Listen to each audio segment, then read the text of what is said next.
ನಮಸ್ಕಾರ. ನಮಸ್ತೆ. ರಾಜಧಾನಿಯಲ್ಲಿ ಭೇಟಿ ಆಗ್ತಾ ಇದ್ದೇವೆ. ರಾಜಧಾನಿಯಲ್ಲಿ ಭೇಟಿ ಆಗ್ತಾ ಇದ್ದೇವೆ. ತಾಳಮದ್ದಲೆ ನೆವದಿಂದ ಮಾತ್ರ ಅಲ್ಲ, ನಮ್ಮದು ಊರು ಹತ್ತಿರ ಇದ್ದೇವೆ. ಈಗ ಮಾತ್ರ ಊರು ಬಿಟ್ಟವರಾಗಿ. ಹೌದು, ನೀವು ದೂರದ ಪೂರ್ಣದಲ್ಲಿ. ನಾವು ಯಕ್ಷವಾಹಿನಿಯವರಿಗೆ ಕೃತಜ್ಞತೆಗಳನ್ನು ಹೇಳಬೇಕು. ಈಗ ಸೇರಿಸಿದ್ದಕ್ಕಾಗಿ ಅವರಿಗೆ ಕೃತಜ್ಞತೆಗಳನ್ನು ಖಂಡಿತ ಉಂಟು. ಒಳ್ಳೆ ಕೆಲಸಗಳನ್ನು ಮಾಡ್ತಾ ಇದ್ದಾರೆ.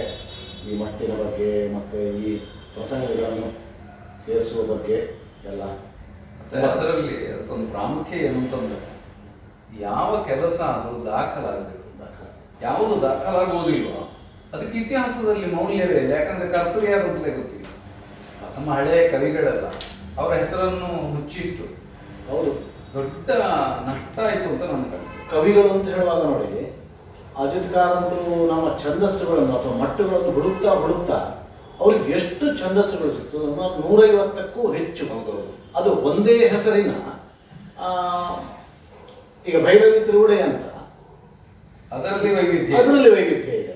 ಅದನ್ನು ಹಾಡ್ತಾ ನಾನು ಮತ್ತೆ ಪುತ್ತೂರು ರಮೇಶ್ ಭಟ್ರು ಹಾಡ್ತಾ ನಮಗೆ ಅದು ಎಷ್ಟು ಪಾಠ ಆಯ್ತು ಅಂದ್ರೆ, ಈಗ ಸಾಂಗತ್ಯ ರೂಪಕ ಅಂತ ಇರುವಂತಹ ಒಂದು ಸರಳವಾದ ಛಂದಸ್ಸು ಅದು ಎಷ್ಟು ವಿಧವಾಗಿ ಹಾಡ್ಬೋದು ಅಂತ ನಾವು ಇದರಿಂದ ಕಲ್ತೇವೆ ನೋಡಿ. ಈಗ ಅದು ಸಾಂಗತ್ಯ, ಈಗ ಬೆಳಗಾಗಿ ನಾನೆದ್ದು ಯಾರ್ಯಾರ ನೆನೆದೇನು ಈ ತರ ಇರುವಂತ ಒಂದು ಛಂದಸ್ಸು. ತಂಗಿ ತನ್ನಯ ಕರ್ಮ ಭಂಗವ ಮಾಡಿದ ಅಂಗ ಜಾರಿಯಸ, ತಂಗಿ ತನ್ನಯ ಕರ್ಮ ಭಂಗವ ಮಾಡಿದ, ತಂಗಿ ತನ್ನಯ ಕರ್ಮ ಭಂಗವ ಮಾಡಿದ ಅಂಗ ಜಾರಿಯಸ ಕಸುತನ. ಹೀಗೆ ಅದನ್ನು 3, 4, 5 ಟೈಪ್ ಮಾಡಿ ಹೇಳ್ಬೋದು ಅಂತ ನಂಗೆ ಗೊತ್ತಾಯ್ತು. ನಾನು ಅದರಿಂದ ಕಲ್ತದ್ದು. ಆಮೇಲೆ ನಾನು ಅದನ್ನು ಮಕ್ಕಳಿಗೂ ಹೇಳಿಕೊಟ್ಟೆ. ಅದರ ಪ್ರಯೋಗವನ್ನು ಮಾಡಿದ್ರು ಮಕ್ಕಳು. ಒಂದೇ ಛಂದಸ್ಸನ್ನು ಬೇರೆ ಬೇರೆ ವಿಧಾನದಲ್ಲಿ ಹೇಗೆ ಹಾಡಿ ಗುಟ್ಟೆ ಎಷ್ಟೋ ಜನರಿಗೆ ಗೊತ್ತಿಲ್ಲ. ಹೌದು, ಹಾಗಾಗಿ ಪಕ್ಕನೆ ಏಕತಾನ ಅಂತ ಕಂಡು ಹೋಗ್ತದೆ. ಹೌದು. ಒಂದು ಸ್ವಾರಸ್ಯ ಏನಂತ, ನಮ್ಮ ಪುತ್ತೂರು ರಮೇಶ್ ಭಟ್ರು ಮತ್ತೆ ಸುಬ್ರಾಯ ಸಂಪಾಜೆ ಅಂತ ಇಬ್ಬರು ನನ್ನ ಸ್ನೇಹಿತರು, ಇಬ್ರು ಭಾಗವತರು. ಆನಂದ ಭೈರವಿ ಅಂತ ಒಂದು ರಾಗ ಇದೆ. ಆ ರಾಗವನ್ನು ಒಬ್ಬರು ಹಾಡಿದಾಗ ಅದರಲ್ಲಿ ಒಂದು ಸಂತೋಷದ ಭಾವನೆಯು, ಇನ್ನೊಬ್ಬರು ಹಾಡಿದಾಗ ದುಃಖದ ಭಾವನೆಯು ಕಾಣ್ತದೆ. ಎರಡು ನೆಲೆಯಲ್ಲಿ ಒಂದು ರಾಗ ಯಶಸ್ವಿ.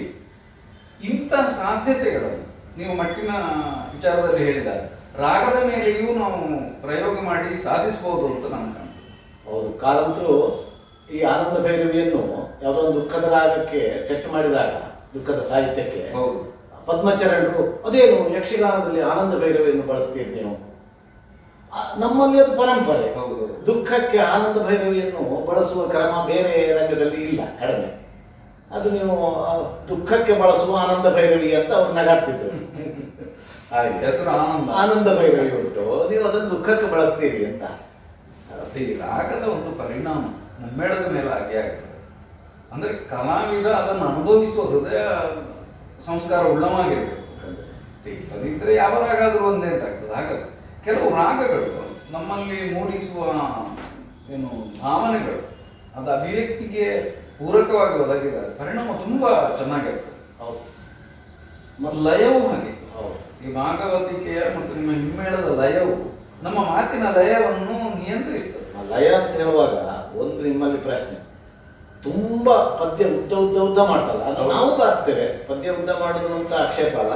ನಾನು ಮೊದಲೇ ಇದ್ದು ನಾನು ನುಡಿಸ್ತೇನೆ. ಭಾಗವತರು ಹೆಚ್ಚು ಹೇಳಿದಾಗ ನೀವು ನುಡಿಸದೆ ಕೂತ್ಕೊಳ್ಳಿ. ಹೌದು, ಅವರು 10 ಮಾಡಿದಾಗ ನಾನು 5 ಕಾಣಿಸೋದು ಬೇಡ. ನನಗೂ ಉಂಟು, ನನಗೂ ಮತ್ತೆ ಬರ್ತದೆ ಅಂತ ಕಾಣಿಸ್ಬೇಕಲ್ಲ.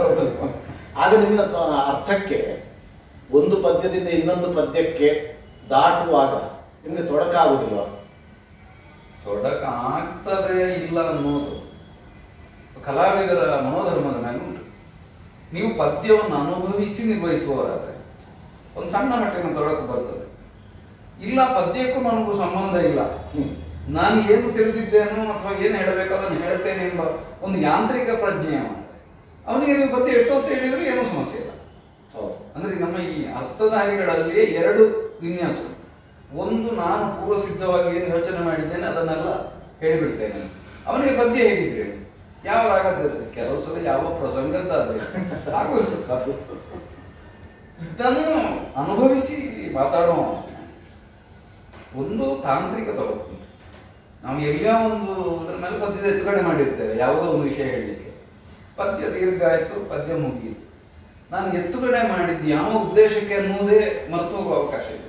ಮತ್ತು ಹಿಮ್ಮೇಳವನ್ನು ಆಸ್ವಾದಿಸಲಿಕ್ಕೆ ಬರ್ತದೆ ನಮಗೆ, ನಿಮ್ಮ ಮತ್ತಳೆ ವಾದನವೋ ಅವರ ರಾಗದ ಏರಿಳಿತಗಳು ಇದನ್ನು ಅನುಭವಿಸ್ತಾ ನಾವು ಎತ್ತುಗಡೆ ಮಾಡಿದ್ದು ಯಾವುದಕ್ಕೆ ಅನ್ನೋದೇ ಮರೆತು ಹೋಗ್ತೀವಿ. ಆಗ ಲಿಂಕ್ ತಪ್ಪಿ ಹೋಗ್ತೀವಿ. ಇದೊಂದು ತಾಂತ್ರಿಕ ಆಗ್ತದೆ. ಮತ್ತೆ ಒಂದು ಹಂತದ ಮೇಲೆ ನಾವು ಅಡ್ಜಸ್ಟ್ ಆಗ್ತಾ ಹೋಗ್ತೇವೆ. ಹಳೆಯ ಭಾಗವತರಿಗೆ ಬಹುಶಃ ಅದು ಅಭ್ಯಾಸ ಮಾಡದೆ ಆ ವೇಗ ತಮ್ಮೊಳಗೆ ಸೇರಿಕೊಳ್ತಿದ್ದೇನೆ. 11 ಗಂಟೆ ಹೀಗೆ, 1 ಗಂಟೆಗೆ ಹೀಗೆ, 2 ಗಂಟೆಗೆ ಹೀಗೆ, ಅದೇ ಅಲ್ವ ಕಾಲ ಅಂತ. ಆ ಕಾಲಕ್ಕೆ ಈಗ ಸರಿಯಾಗಿ ಪ್ರಮಾಣಬದ್ಧವಾಗಿ 1ನೇ ಕಾಲಕ್ಕೆ 2ನೇ ಕಾಲ ಅಂತ ಅರ್ಥ ಅಲ್ಲ. 2ನೇ ಕಾಲದಲ್ಲಿ ಪದ್ಯ ಹೇಳಿದ್ರು, 3ನೇ ಕಾಲದಲ್ಲಿ ಪದ್ಯ ಹೇಳಿದ್ರು ಅಂದ್ರೆ ಒಂದಕ್ಕಿಂತ ಒಂದು ವೇಗವಾಗಿ ಹೋಯಿತು ಅನ್ನೋದು. ಆ ಸನ್ನಿವೇಶಗಳ ಸಾಗುವಿಕೆಯ ವೇಗ ವ್ಯತ್ಯಾಸ ಆಗುವುದು ಹೊರತು ನಿಮಗೆ ಒಟ್ಟಾಲದ ಪದವನ್ನು 4ನೇ ಕಾಲದ ಹೊತ್ತಿಗಾದರೂ ಆ ವೇಗದಲ್ಲಿ ಹೇಳಲಿಕ್ಕೆ ಆಗುದಿಲ್ಲ. ಸಂದರ್ಭಕ್ಕೆ ಅಂದ್ರೆ ಒಟ್ಟ ಸಂದರ್ಭ ಸಾಗುವುದು ಕೂಡ ವೇಗದ ವ್ಯತ್ಯಾಸ ಅಂತಲೇ ಹೊರತು. ಈಗ ನೀವು ಅಭಿಮನ್ಯು ಕಾಳಗಾದ ಮೇಲೆ ರಾವಣವಧೆ ಇಟ್ಟರೆ ಅಥವಾ ಹಾಗಿರ್ತಾರೆ ಅಂತ, ಅಥವಾ ಅಭಿಮನ್ಯು ಕಾಳಗವನ್ನು ಕರ್ಣಪರ್ವ ಇಟ್ಟರೆ ಕರ್ಣಪರ್ವವನ್ನು ನೀವು ಅಭಿಮನ್ಯು ಕಾಳಗಕ್ಕಿಂತ ವೇಗವಾಗಿ ಹಾಡಿಕೊಂಡು ಹೋಗುವುದಲ್ಲವ. ಆ ಒಟ್ಟು ಕತೆ ಸಾಗುವಿಕೆ ಅದು ಕಾಲ ನಿರ್ಣಯ ಅಂತ ನನಗೆ ಅನಿಸ್ತದೆ. ಮತ್ತೆ ರಾಗಗಳು ಕೂಡ ಕಾಲವನ್ನು ನಿರ್ಣಯಿಸ್ತವೆ. ಹೌದು, ಕೆಲವು ಕಾಲ ಕೇಳಿದಾಗ ನಮ್ಗೊಂದು ಬೆಳಗಾದ ಭಾವನೆ ಬರ್ತದೆ, ಮಧ್ಯರಾತ್ರಿಯ ಭಾವನೆ ಬರ್ತದೆ. ನೀವೊಂದು ಹಳೆಯ ಕಲ್ಯಾಣಿ ಅಂತ ನಮ್ಮಲ್ಲಿ ತಿಂಕಿನಲ್ಲಿ ಒಳಗೆ ಅದು ಕೇಳಿದಾಗ ನಿಮ್ಮೊಂದು ಮಧ್ಯರಾತ್ರಿಯ ಒಂದು ಕಲ್ಪನೆ. ಹೌದು, ನೀವು ಬೋಪಾಡಿ ಅಂತ ರಾಗವನ್ನು ಹಾಕಿದಾಗ ಬೆಳಗಾಯಿತು ಅಂತ ಅನ್ನಿಸ್ತದೆ. ಈಗ ಪ್ರಯೋಗಗಳಲ್ಲಿ ಅದು ನಾವು ಉಲ್ಟಾವು ಮಾಡುವುದುಂಟು. ಈಗ ಒಂದು ದಿನ ಹರಿ ಅರುಣನೋದಯ ಕಾಲದೊಳು, ಇದು ಕೃಷ್ಣನ ಒಂದು ಬೆಳಗ್ಗೆ ಎದ್ದು ಆತ ಅರ್ಘ್ಯ ಕೊಡುವಂತಹ ಸಂದ. ಅದು ಕಾರಂತರು ತುಂಬಾ ಅವರ ಪ್ರಯೋಗಗಳಲ್ಲಿ ಸೆಟ್ ಮಾಡಿದ್ರು. ಅದಕ್ಕೆ ವಿರೋಧವೂ ಬಂತು. ಇದನ್ನು ಬೆಳಗಿನ ಜಾವದ ರಾಗವನ್ನು ಆರಂಭದಲ್ಲಿ ಕೃಷ್ಣನ ಪ್ರವೇಶಕ್ಕೆ ನೀವು ಬಳಸುವುದು ಅಂತ. ಆದರೆ ಅವರು ಏನು ಹೇಳಿದ್ರು, ನನಗೆ ಕಾಲ ಅಂತ ಹೇಳುವಂಥದ್ದು ಪಾತ್ರದ ಅಭಿನಯಕ್ಕೆ ಒದಗುವ ಕಾಲವೇ ವಿನಃ ನೀವು ಹೇಳುವ ಕಾಲ ಅಲ್ಲ. 9ರಿಂದ ಬೆಳಿಗ್ಗೆ 6 ಗಂಟೆವರೆಗಿನ ಕಾಲ ಅಲ್ಲ. ಅಂದ್ರೆ ಪಾತ್ರದ ಸನ್ನಿವೇಶದ ಕಾಲ, ಕಥೆಯಲ್ಲಿ ಬೆಳಗಿನ ಜಾವವೋ ಅದಕ್ಕೆ ಪೂರಕವಾದ ರಾಗವನ್ನು ನಾನು ಬಳಸುವವನು ಅಂತ ಅದು ಕಾರಂತರು ಹೇಳಿದ್ರಿಂದ ಅದಕ್ಕೆ ಬೆಲೆ ಬಂತು, ಒಪ್ಪಿದ್ರು ಕೂಡ. ಆದ್ರೆ ನಮ್ಮಲ್ಲಿ ಹಾಗಲ್ಲ. ಮೋಹನ ರಾಗ ಎಷ್ಟೊತ್ತಿಗೆ ಬರಬೇಕು, ಸಾವಿರ ರಾಗ ಎಷ್ಟೊತ್ತಿಗೆ ಬರಬೇಕು, ಹೀಗೆ ಒಂದು ಕಾಲದ ಒಂದು ವ್ಯವಸ್ಥೆ ಇತ್ತು. ಮತ್ತೆ ಆ ಪದ್ಯಗಳು ಚಿಕ್ಕದಾಗ್ತಾ ಹೋಗುದು, ಉದ್ದ ಆಗ್ತಾ ಹೋಗುದಲ್ಲ. ಬೆಳಗ್ಗೆ ಆದ ಹಾಗೆ ಸಣ್ಣ ಸಣ್ಣ ಪದ್ಯಗಳು ಹೀಗೆ ಒಂದು ವ್ಯವಸ್ಥೆ. ತುಂಬಾ ಪರಿಣತನಾದ ಒಬ್ಬ ಕೇಳುಗನಿಗೂ ನೋಡುಗನಿಗೂ ಈ ಲಯವನ್ನು ಕೇಳಿದಾಗ ಇದು ಕಥೆ ಯಾವ ಘಟ್ಟದಲ್ಲಿದೆ ಎನ್ನುವುದನ್ನು ಊಹಿಸಲಿಕ್ಕೆ ಬರುವಷ್ಟು ಅಭ್ಯಸ್ತವಾಗಿದ್ದು ಖಂಡಿತ. ಕ್ರಮೇಣ ಅದರಲ್ಲಿ ತುಂಬಾ ಬದಲಾವಣೆಗಳಾಗಿವೆ. ಈಗ ವಾದಗಳು ಬೇರೆ, ಯಾಕಂದ್ರೆ ಕಾಲದ ನಿರ್ಣಯವನ್ನೇ ಮಾಡೋದು ಕಷ್ಟ. ಯಾಕಂದ್ರೆ ನೀವು 10 ಗಂಟೆಯಿಂದ ಬೆಳಗಿನ ಜಾವದವರೆಗೆ ಆಗೋದಲ್ಲ, ಈಗ ಮಧ್ಯಾಹ್ನ 2 ಗಂಟೆಗೆ ಆಗ್ತದೆ, ಕೆಲವು ಕಡೆ ಬೆಳಗ್ಗೆ ಆಗ್ತದೆ. ಹಾಗಾಗಿ ಅದೆಲ್ಲ ಕಾಲಿಕವಾದ ಪರಿವರ್ತನೆಗಳು ನಾವು ಹೋಗಬೇಕಾದ ಅನಿವಾರ್ಯ. ಸಂದರ್ಭಕ್ಕೆ ಅನುಗುಣವಾಗಿ ನಾವು ಅದಕ್ಕೆ ಒಗ್ಗಿಕೊಳ್ಳಬೇಕಾಗ್ತದೆ. ಆ ಅನಿವಾರ್ಯತೆ ಇದೆ. ನಮ್ಮ ವಾದನಗಳಲ್ಲೂ ಹಾಗೆ. ಈಗ 2 ಗಂಟೆಗೆ ಆಟ ಸ್ಟಾರ್ಟ್ ಆದರೆ ಅದು ಕಪ್ಪೆರಡಿಟ್ಟರೆ ಶ್ರುತಿ ಅದು ಬಿಳಿ 3 ಕಪ್, ಬಿಳಿ 4 ಕಪ್ 3ಕ್ಕೆ ಹೋಗಿರ್ತದೆ. ನಾವು ಅದನ್ನು ಬಲಾತ್ಕಾರವಾಗಿ ಹುಟ್ಟಿ ಇಳಿಸಬೇಕಾಗ್ತದೆ. ಮತ್ತೆ ನಿಮ್ಮಲ್ಲಿ ನನಗೆ ಇನ್ನೊಂದು, ಈ ಹಿಮ್ಮೇಳದ ಭಗವತಿಕೆ ಈ ಏರು ಶ್ರುತಿಯಲ್ಲಿ ಹಾಡತಕ್ಕ ಸಮರ್ಥ ಅನ್ನೋದು ಅಷ್ಟು ಏರಿಗೆ ಸ್ವರ ಹೋಗದೇ ಇದ್ದವಷ್ಟು ಸಮರ್ಥ ಅಲ್ಲ ಅನ್ನುವ ಒಂದು ಕಲ್ಪನೆಯೂ ಇದೆ. ಹೀಗಾಗಿ ಸುಶ್ರಾವ್ಯವಾಗಿ ಒಂದು ಕಪ್ಪೆರಡರಲ್ಲಿ ಹಾಡಬಲ್ಲ ಒಬ್ಬ ಭಾಗವತ ಈ ಅಭಿಪ್ರಾಯದಿಂದ ಅವ ಕಪ್ಪು 3ಕ್ಕೆ ಹೋಗುವ ಪ್ರಯತ್ನ ಮಾಡುವುದು ಇದು ಎಷ್ಟು ಸಮಂಜಸ. ಖಂಡಿತ. ಅದು ಸಂಗೀತ ಅಂದ್ರೆ ಸುಸ್ವನ ಅಂತೇಳಿ ಅಲ್ವ ಇರೋದು. ತನ್ನ ಕೊರಳಲ್ಲಿ ಹಾಡಬೇಕು, ಶಾರೀರ ಅಂತ ಅದಕ್ಕೆ ಅಲ್ವ ಹೇಳೋದು. ತನ್ನದಲ್ಲದ ಸ್ವರದಲ್ಲಿ ಹೇಳಿದಾಗ ವೋಕಲ್ ಕಾರ್ಡಿಗೆ ಖಂಡಿತ ಪೇಟೆ. ಯಾಕಂದ್ರೆ ನೋಡಿ, ಈಗ 50 ವರ್ಷಕ್ಕಾಗುವಾಗ ಅವನ ಸ್ವರ ಮಧುರ ಆಗ್ತಾ ಹೋಗುವುದಲ್ಲ, ಕರ್ಕಶ ಆಗ್ತಾ ಹೋಗ್ತದೆ. ಕೆಲವರಿಗೆ ಕಡ್ತೋಕ ಭಾಗವತರಿದ್ರು, ಕಾಳಿನ ನಾವಡರು, ಅವರ ಸ್ವರವೇ ಏರು, ಅವರಿಗೆ ಅದು ಸಹಜ. ಒಂಥರ ಹೆಣ್ಣು ಧ್ವನಿ, ಫಿಮೇಲ್ ವಾಯ್ಸ್ ಅವ್ರದ್ದೆಲ್ಲ, ಅದು ಅವರಿಗೆ ಸಹಜವಾಗಿ ಮೇಲೆ ಇತ್ತು. ಅವರು ಹಾಡ್ತಾರೆ ಅಂತ ನಾನು ಕೂಡ ಅದೇ ಸ್ವರದಲ್ಲಿ ಹಾಡಿದರೆ ಖಂಡಿತ ನನ್ನ ಸ್ವರ ದಗಾಟಿ ಹೋಗ್ತದೆ. ಒಂದೊಂದು ಕಲಾವಿದನ ಆರೋಗ್ಯದ ಪ್ರಶ್ನೆ. ಆರೋಗ್ಯ ಮತ್ತೆ ಮುಂದೆ ಇರುವಂತಹ ಕಲಾವಿದನು ಕೂಡ ನಮ್ಮಲ್ಲಿ ಶ್ರುತಿಗೆ ಮಾತಾಡೋದು ಅಂತ ಉಂಟಲ್ಲ, 15 ಜನ ಕಲಾವಿದರಿದ್ರೆ 15 ಜನ ಈ ಶ್ರುತಿಗೆ ಮಾತಾಡೋದು ಹೇಗೆ? ಅಷ್ಟು ಸಮರ್ಥರಾಗಿರ್ತಾರ? ಒಂದು ಉಪಾಯ ಮಾಡೋದು, ಯಾಕಂದ್ರೆ ಅದರಲ್ಲಿ ಕೆಳಗಿನ ಸ್ಥಾಯಿ ನನಗೆ ಇನ್ನೊಂದು, ಈ ಯಕ್ಷಗಾನ ಭಾಗವತಿಕೆಯ ಕೇಳುವ ಸುಖ ಉಂಟಲ್ಲ, ಶ್ರವಣ ಸುಖ, ಸುಶ್ರಾವ್ಯ ಅಂತ ಅದು ಸಂಗೀತದ ಉಳಿದ ಪ್ರಕಾರಗಳ ಕಲ್ಪನೆಯಲ್ಲಿ ಬರುವುದಿಲ್ಲ ಅಂತ ನನಗೆ ಕಾಣ್ತದೆ. ಯಾಕಂದ್ರೆ ಈಗ ನೀವು ತುಂಬಾ ಮೋಹಕವಾದ ಸ್ವರವುಳ್ಳವರು, ಯಕ್ಷಗಾನದ ವಿನ್ಯಾಸಕ್ಕೂ ಒಗ್ಗದಂತೆ ಹಾಡಿದೆ, ಅದು ಸುಶ್ರಾವ್ಯ ಅಂತ ನಿಮ್ಗೆ ಕಾಣುತ್ತದೆ. ಸ್ವಲ್ಪ ಏನು ಒರಟು ಸ್ವರ ಇದ್ದಾವೆ, ಯಕ್ಷಗಾನದ ಪದ್ಧತಿಗೆ ಅನುಸರಿಸಿ ಹಾಡಿದ್ರೆ ಅದು ಸುಶ್ರಾವ್ಯ ಅಂತ ಕಾಣ್ತದೆ. ಈಗ ಭಾಗವತ ಆದವನು ನೆನಪಿಟ್ಟುಕೊಳ್ಬೇಕಾದ್ದು, ನಾನು ಒಂದು ಪಾತ್ರಕ್ಕಾಗಿ ಹಾಡ್ತಾ ಇದ್ದೇನೆ ಅಂತ. ಅದು ಹಿಮ್ಮೇಳ ವೈಭವ ಈಗೆಲ್ಲ ಆಗ್ತದಲ್ಲ, ಅದು ಏನೇ ಇದ್ರೂ ಅದು ಅವನು ಹಾಡುದು ಪಾತ್ರದ ಪದ್ಯವೇ. ನಾನು ಪಾತ್ರದ ಪದ್ಯಕ್ಕೆ ಮಕ್ಕಳೇ ಬಾರಿಸೋದು, ನಾನು ಪಾತ್ರದ ಪದ್ಯಕ್ಕೆ ಚಂಡೆ ಬಾರಿಸೋದು, ಪಾತ್ರವಾಗಿಯೇ ಕುಣಿಯುವುದು ಅಂತ ಇದ್ದಾಗ ನೀವು ಕೇಳಿದ ಪ್ರಶ್ನೆ ಸರಿ. ಅದು ಸುಶ್ರಾವ್ಯ ಅನ್ನೋದಕ್ಕಿಂತಲೂ ಯಕ್ಷಗಾನ ರೀತಿಯಲ್ಲಿ ಹಾಡುವುದೇ ಹೆಚ್ಚು ಸೂಕ್ತ ಅಂತ. ಅಂದ್ರೆ ಸಂಗೀತ ಕಚೇರಿ ಅಲ್ಲ, ಸಂಗೀತ ಕಚೇರಿ ಅಲ್ಲ ಅಂತ ಹೇಳಿದ ಕೂಡಲೇ ಇಲ್ಲಿ ಕೆಟ್ಟ ಸ್ವರದಲ್ಲಿ ಹಾಡುವುದು ಕೆಟ್ಟ ಸ್ವರದಲ್ಲಿ ಹಾಡುವುದು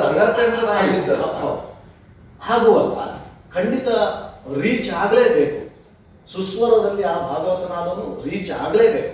ಆದರೆ ಅದು ತಾನು ಹಾಡುವುದು, ಯಕ್ಷಗಾನ ಹಾಡುವ ಅನ್ನುವುದು ಒಂದು ಪಾತ್ರ. ಆ ಪಾತ್ರ ಹೇಗಿರ್ತದೆ, ಎಷ್ಟು ದೊಡ್ಡ ವೇಷವನ್ನು ಕಟ್ಟಿರ್ತಾರೆ, ಎಷ್ಟು ದೊಡ್ಡ ಮರದ ಸಾಮಾನನ್ನು ಕಟ್ಟಿರ್ತಾರೆ. ನಮ್ಮ ಜೊತೆ ಇರುವಂತಹ ವಾದನ ಓಪನ್ ವಾಯ್ಸ್ನ ವಾದನ, ಮತ್ತೆ ಮೃದಂಗದ ಹಾಗೆ ಅಲ್ಲ, ತಬಲದ ಹಾಗೆ ಅಲ್ಲ. ನಮ್ಮಲ್ಲಿ ಖುಲ್ಲಾ ಬಾಜ್ ಮತ್ತೆ ಬಂದ್ ಬಾಜ್ ಅಂತ ಎರಡು ಇದೆ ನಮ್ಮ ದೇಶದಲ್ಲಿ. ಓಪನ್ ವಾಯ್ಸ್ ಅಲ್ಲಿ ಹೋಗುವಂತಹ ವಾದನ, ಬಂದ್ ಹೋಗುವಂತಹ ವಾದನ ಅಂತ. ನಮ್ದು ಎಲ್ಲ ಖುಲ್ಲ ಹೋಗುವಂತಹ ವಾದ. ಚೆಂಡೆ ಒಂದು ಡಾಮ ಎಷ್ಟು ಹಾಡಿ ಬಿಡ್ತದೆ ಅಂದ್ರೆ ಮುಂದಿನ ಮೈಕ್ ಅದನ್ನು ಹೇಳ್ಕೊಡ್ತದೆ. ಆ ಚೆಂಡೆಯವನೊಂದಿಗೆ ಆ ಮದ್ದಳೆಯೊಂದಿಗೆ ನನ್ನ ಹಾಡು ಹೇಳುವುದು. ಆವಾಗ ನಾನು ಯಾವ ವಾಯ್ಸ್ನಲ್ಲಿ ಹಾಡ್ಬೋದು. ಮತ್ತೆ ಮೇಲೆ ಸ್ವರಗಳೇ ಎಲ್ಲ ಇರುವುದು. ಈಗ ನವರೋಜು ರಾಗ ಅಂತ, ಅದು ನವರೋಜು ಹೌದಾ ಅಲ್ವಾ ಅನ್ನೋ ಒಂದು ಬೇರೆ ಪ್ರಶ್ನೆ. ಹೌದು, ಒಂದು ನಾಟಿ ಅಂತ ಎಲ್ಲ ಇದೆ, ನಾಟಿ ಕುರಂಜಿ ಅಂತೆಲ್ಲ.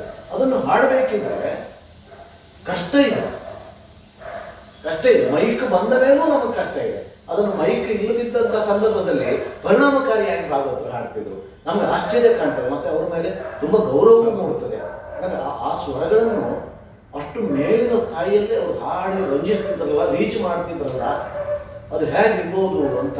ಅಂದ್ರೆ ಇಲ್ಲಿ ಶೈಲಿಬದ್ಧತೆಯೇ ಹೆಚ್ಚು ಬೇಕಾದ ಖಂಡಿತ ಶೈಲಿ. ಆವಾಗ ನಾವು ಆವಾಗ ಹೇಳಿದ ಮಟ್ಟಿಗೆ ಬರ್ತೇವೆ. ಮತ್ತೆ ರಾಗ ಅನ್ನೋದಕ್ಕಿಂತ ಮಟ್ಟಿಗೆ ಬರ್ತೇವೆ. ಭಾಗವತಿಕೆಯನ್ನು ಮಾಡುವುದು, ಭಾಗವತಿಕೆ ಮಾಡ್ತೇವೆ. ಒಂದು ಅರ್ಥಧಾರಿಯಾಗಿ ಒಬ್ಬ ಪದ್ಯದ ಎತ್ತುಗಡೆಯನ್ನು ಹೇಗೆ ಮಾಡ್ತಾನೆ, ಅಲ್ಲಿವರೆಗೆ ತನ್ನ ಪಾತ್ರವನ್ನು ಶೈಲಿಯಲ್ಲಿ ಬಯಸ್ತಾನೆ. ಈ ಎತ್ತುಗಡೆಯ ಪರಿಣಾಮದಿಂದ ನೀವು ಮುಂದೆ ಆಯ್ದುಕೊಳ್ಳುವ ಹಾಡಿನ ರಾಗವೋ ಮಟ್ಟೋ ನೀವೇನು ಅದನ್ನು ಗುರುತಿಸ್ತೀರೋ, ಹಾಗೆ ನಿರ್ಣಯ ಮಾಡ್ತೀರೋ ಅಲ್ಲ. ಪೂರ್ವ ಸಿದ್ಧವಾಗಿ ಇದು ಹೀಗೆ, ನಾನು ಅದನ್ನು ಹಾಗೆ ಹಾಡೋದೆಂಬ ನಿರ್ಣಯದಿಂದ ಹಾಡ್ತೀನಿ. ಈಗ ನಾವು ಕಾಲದ ಪ್ರಶ್ನೆ ಮಾತಾಡಿದವಲ್ಲ, ನೀವು ಎತ್ತಿದ ಸಂದರ್ಭ ಆ ಎರಡನೇ ಕಾಲ ಆ ಥರ ಅಂತಾಗಿದ್ರೆ ನಾವು ಪೂರ್ವ ನಿರ್ಧರಿತ ಮಾಡ್ಕೊಳ್ಳಿಕ್ಕೆ ಆಗೋದಿಲ್ಲ. ಇನ್ನು ಪೌರಾಣಿಕ ಪ್ರಸಂಗದಲ್ಲಿ ಕೆಲವು ಪೂರ್ವ ನಿರ್ಧರಿತ ಪದ್ಯಗಳು ಅಂತ ಇರ್ತದೆ, ಅದನ್ನು ನಮಗೆ ಬದಲಾಯಿಸ್ಲಿಕ್ಕೆ ಆಗುದಿಲ್ಲ. ನಾನು ಯಾಕೆ ಕೇಳಿದಂತ, ಈ ತಾಳಮದ್ದಳೆ ಎಂಬ ರಂಗಭೂಮಿ ಯಕ್ಷಗಾನದ ನಮ್ಮ ಆಟದ ರಂಗಭೂಮಿಯಷ್ಟು ಹೌದು ಖಚಿತವಾಗಿ ಇಷ್ಟವಾಗಿ ಇಲ್ಲ. ಅದು ಸ್ವಲ್ಪ ಸಂದರ್ಭಕ್ಕೆ ಸರಿಯಾಗಿ ನಾವು ಇದರಲ್ಲಿ ಎಂಥದ್ದು ನಾವು ಸರಳ ರಂಗಭೂಮಿ ಅಂತ ಹೇಳ್ತೇವೆ ಅಥವಾ ರಿಯಲಿಸ್ಟಿಕ್ ಥಿಯೇಟರ್ ಅಂತ ಹೇಳ್ತೇವಲ್ಲ, ಅದರ ಹತ್ತಿರ ಹತ್ತಿರ ಇದೆ. ಹಾಗಾಗಿ ಇಲ್ಲಿ ಸ್ವಲ್ಪ ಸ್ವಾತಂತ್ರ್ಯ ಹೆಚ್ಚಿಗೆ ಇರ್ತದೆ. ಈಗ ನೀವು ಪೂರ್ವ ನಿರ್ಣಯದಿಂದ ಈ ರಾಗವನ್ನು ಹಾಕ್ತೇನೆ ಈ ಹಾಡಿಗೆ ಅಂತ ನಿರ್ಣಯ ಮಾಡಿದೆ. ಒಬ್ಬ ಅರ್ಥಧಾರಿ ಮಾತಾಡ್ತಾ ನಿಮ್ಮನ್ನು ಪ್ರಭಾವಿಸುವ ಸಾಧ್ಯತೆ ಉಂಟು ಅಂತ ಖಂಡಿತ ಇದೆ ಇದೆ. ಈ ಅಂದ್ರೆ ಆ ರಾಗದ ಸಂಚಾರದಲ್ಲಿ ಎತ್ತುಗಡೆ ಮಾಡ್ತಾನೆ ಅಂತ ಅಲ್ಲ ಅಲ್ಲ, ಆದ್ರೆ ಇದೆ ಕೆಲವು ಸಂದರ್ಭದಲ್ಲಿ. ಈಗ ಉದಾಹರಣೆಗೊಂದು ಲಾಲಿ ಸುಮೇಧ ಪದ್ಯವನ್ನು ತಗೊಳ್ಬೇಕಾಗಿದೆ ರಾವಣ. ರಾವಣ ಪಾತ್ರ ಮಾಡಿದವ 2-3 ವಿಧಾನದಿಂದ ಎತ್ತುಗಡೆ ಮಾಡುವ ಸಾಧ್ಯತೆ. ಮಂಡೋದರಿ ಈ ಶೈಲಿ ಮಂಡೋದರಿ ತಗೊಳ್ಬಹುದು. ಆ ವ್ಯತ್ಯಾಸ ಅಲ್ಲಿಯ ಸ್ಥಳೀಯವಾದ ಘಟನೆಯ ಪರಿಣಾಮದಿಂದ ಆಗ್ತದ. ಖಂಡಿತ ಆಗ್ತದೆ. ಹೌದು, ಇದನ್ನು ಮಾಮಲೆಲ್ಲ ತುಂಬಾ ಈ ತರದ ಸಂದರ್ಭಗಳನ್ನೆಲ್ಲ ತಂದ್ಕೊಳ್ತಿದ್ರು ಅವರು, ಮತ್ತೆ ಅದನ್ನು ಅವ್ರು ಖುಷಿಯೂ ಪಡ್ತಿದ್ರು. ಅವರು ಸ್ವತಃ ಭಗವದ್ಗೀತೆಯನ್ನು ವೇಷಧಾರಿಯಾಗಿಯೂ ಮಾಡಬಹುದಿತ್ತು. ಈಗ ರಾವಣವಧೆಯ ಲಾಲಿಸು ಮಯ ತನುಜೆ ಅನ್ನುವಂಥ ಪದ್ಯವನ್ನೇ ಅವರು ಒಂದು ಸರಿ ಹೇಳಿದರು. ಈಗ ರಾವಣನ ಎಷ್ಟೋ ವರ್ಷದ ಬದುಕು ಮತ್ತೊಂದು ಇನ್ನೊಂದು ಈಗ ಪುರುಷೋತ್ತಲ್ಲಿ ಅವನು ಮಂಡೋದರಿ ಹತ್ರ ಅಂತ ಹೇಳಬೇಕು. ಆಗ ಚುರುಕಲ್ಲ, ಕೂತ್ಕೊಳ್ಸಿ ಇಲ್ವಾ ಒಂದು ವಿಷಯ ಹೇಳಬೇಕು ಅಂತ ಸಾವಧಾನದಿಂದ ಹೇಳುವಂಥ ಪದ್ಯ. ಅದು ಒಂದಿಷ್ಟು ಅದಕ್ಕೆ ಆಸು ಅಂತ ಅವರ ಭಾಷೆ. ಯಾಕಂದ್ರೆ ಅದಕ್ಕೆ ಪೂರ್ವದಲ್ಲಿ ಒಂದು ಭಾಷೆಯಿದೆ, ಬಳಿಕ ತಿಳಿದನು ಪತಿವ್ರತೆಗಳು ಅಂತ ಒಂದು. ಹೌದು, ಹಾಗಾಗಿ ಅದನ್ನು ಇಟ್ಟುಕೊಂಡು ಅದು ನಿಧಾನ ಆಸ್ನಲ್ಲಿ ಬರುವಂತದ್ದು ಅಂತ ಅವ್ರ ಭಾಷೆ. ಸಾಮಾನ್ಯವಾಗಿ ನಾನು ಯಾವುದೇ ಸಂಬಂಧಪಟ್ಟು ಹೇಳುವ ಒಂದು ಇದೇನಂದ್ರೆ ಅರ್ಥಧಾರಿಯ ಮೊದಲ ವಾಕ್ಯ ಮಾತ್ರ ಅವನದ್ದು ಅಂತ, ಆಮೇಲೆ ಅವನದ್ದಲ್ಲ. ಯಾಕಂದ್ರೆ ಉಳಿದದ್ದನ್ನೆಲ್ಲ ಹಿಮ್ಮೇಳವು ಭಾಗವತರು ಪ್ರೇಕ್ಷಕರು ಪ್ರಭಾವಿಸ್ತಾ ಇರ್ತಾರೆ. ಅವನ ಮೊದಲ ವಾಕ್ಯಕ್ಕೆ ಅವರ ಮುಖಭಾವವೇ ಇವನು ಮುಂದಿನ ವಾಕ್ಯವನ್ನು ನಿರ್ಣಯ ಮಾಡ್ತದೆ.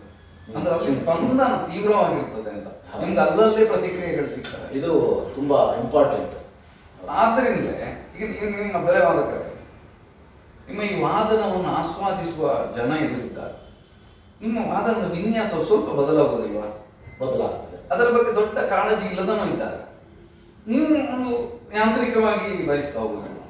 ಅಥವಾ ಭಾಗವತನು ಸ್ಪಂದನಶೀಲ ಅಂತಾದ್ರೆ, ಅಥವಾ ನಿಮ್ಮ ಈ ಬಾರಿಸುವಿಕೆಯಿಂದ ಪ್ರಚೋದಿಸಲ್ಪಡ್ತಾನೆ ಅಂತಾದ್ರೆ ನಿಮ್ಗೆ ಇನ್ನೂ ಏನೋ ಒಂದು ಸ್ಫೂರ್ತಿ ಈ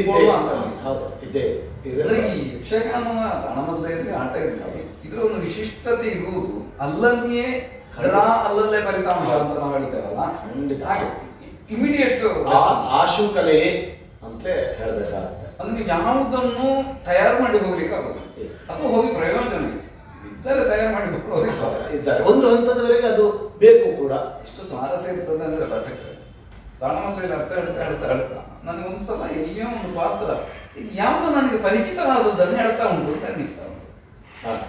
ಏನು ಅಂತ ಅರ್ಥ ಆಗುದು ನನಗೆ ಗೊತ್ತಿದೆ ಇದು ಅಂತ. ನಮ್ಮಲ್ಲಿ ಒಂದು ಕಲ್ಪನೆ ಇದೆ, ಈ ಸ್ವಪ್ನದಲ್ಲಿ ಕಂಡ ಹಾಗೆ ಮತ್ತೊಮ್ಮೆ ಅನುಭವಿಸುವುದು. ಅದಕ್ಕೆ ಒಂದು ಇಂಗ್ಲಿಷಿನಲ್ಲಿ ಹೆಸರು ಇದೆ. ಆ ಅನುಭವ ಅಂತ ಎಲ್ಲಿಯೋ ನಡೆದಿದೆ ಇದು. ಈಗ ಈ ವಾದ ಮಂಡನ ಎಲ್ಲಿಯೋ ಬಹಳ ಗೊತ್ತಿರುವುದು.